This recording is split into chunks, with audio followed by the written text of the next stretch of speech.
প্রত্যেকটা মানুষেরই যদি কোনো একটা কাজ থেকে কয়েকটা দিনের জন্য একটু ছুটি নেওয়া যায়, তবে সেই কাজে ফিরে যেতে হয়তো বা সেরকমভাবে মন মানসিকতা খুব একটা সায় দেয় না।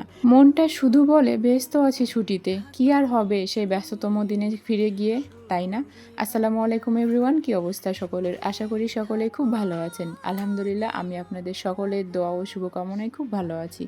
বরাবরের মতো বেশ অনেক দিন পর চলে আসলাম নতুন আরও একটা ভিডিও নিয়ে। আসলে ইদানিং কোনো কাজ করতে আসে এরকমভাবে ইচ্ছা হয় না, কেন জানি না আলসেমি চলে আসে। বেশ অনেক দিনে লম্বা একটা ছুটি নেওয়ার পর নিজেকে বোঝালাম, নিজেকে কাজের মধ্যে ব্যস্ত না রাখলে হয়তো বা মানসিকভাবেও ভালো থাকা যায় না, আর মানসিকভাবে ভালো না থাকলে শারীরিকভাবেও ভালো থাকা যায় না। তাই তো আবার এডিট করতে বসলাম। আসলে ভিডিও যদিও এডিট করতাম না, তবে ভিডিওগুলো শ্যুট করে রাখতাম। ভিডিও শ্যুট করতে করতে আমার গ্যালারি এখন প্রায় অনেকটা ফুল হয়ে গেছে, যেগুলো এডিট করার অভাবে পড়ে আছে অবহেলায়।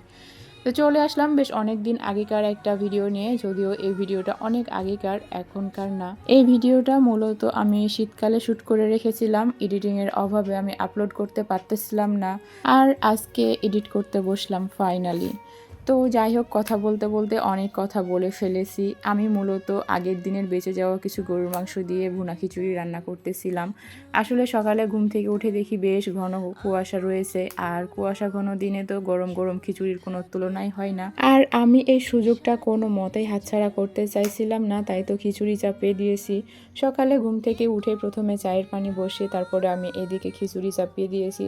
আর শীতের দিনে মশলা চা খেতে কার কার ভালো লাগে আমার জানা নেই, তবে আমার কাছে মনে হয় সকালে আর সন্ধ্যায় যদি গরম গরম এক কাপ চা পাওয়া যায় তাহলে শীতটা অনেকটাই সহনীয় মনে হয়। তাই তো চায়ের জন্য আমি মশলা দিয়ে পানি বসিয়ে দিয়েছি, আর এখানে আগের দিনের বেঁচে যাওয়া মাংস দিয়েই আমি ভুনা খিচুড়িটা রান্না করে নিলাম।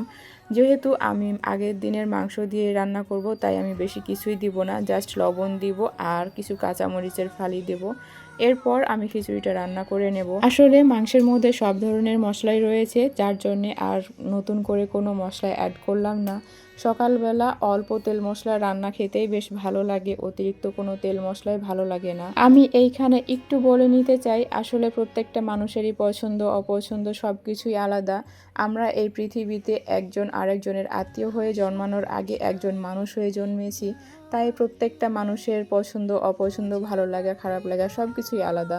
আমরা যদি একজনের পছন্দটা সাপোর্ট করতে না পারি, পছন্দ না হয় আমাদের, তাহলে অবশ্যই যেন আমরা সেখান থেকে অ্যাভয়েড করে চলে আসি। কারো রুচি কিংবা খাবার দাবার নিয়ে কোনো কমেন্ট করা আমার মনে হয় না ঠিক, কারণ প্রত্যেকটা মানুষ তার নিজের পছন্দ অনুযায়ী চলাফেরা করে, তার পছন্দ অনুযায়ী খাবার দাবার গ্রহণ করে। তো এইটা নিয়ে আমরা কথা বলে খামাখা আমাদের সুন্দর সম্পর্কটাই নষ্ট করি, তাই না? আর আমাদের নোংরা মন মানসিকতার পরিচয় দেই। তবে আমার কাছে মনে হয় এইটা বোঝার জন্য হলেও সুন্দর একটা মন থাকা প্রয়োজন, যেইটা কিনা হয়তো বা আমাদের অনেকেরই নেই। আবার আমরা অনেকেই আছি যারা কিনা অন্যকে সম্মান না দিয়ে অন্যকে তুচ্ছ তাচ্ছিল্য করে তার থেকে আবার সম্মান আশা করি। ভাইরে ভাই, একটা কথাই বলি, কারোর কাছ থেকে সম্মান পেতে গেলে আগে তাকে সম্মান দিতে হয়। সম্মান দিলে সে অবশ্যই সেটা ফেরত দেবে, আর অপমান করলেও সেটাই ফেরত পাবেন। তো আজকে এ পর্যন্তই, দেখা হচ্ছে পরবর্তী ভিডিওতে। সে পর্যন্ত সকলে ভালো থাকবেন। আল্লাহ হাফেজ।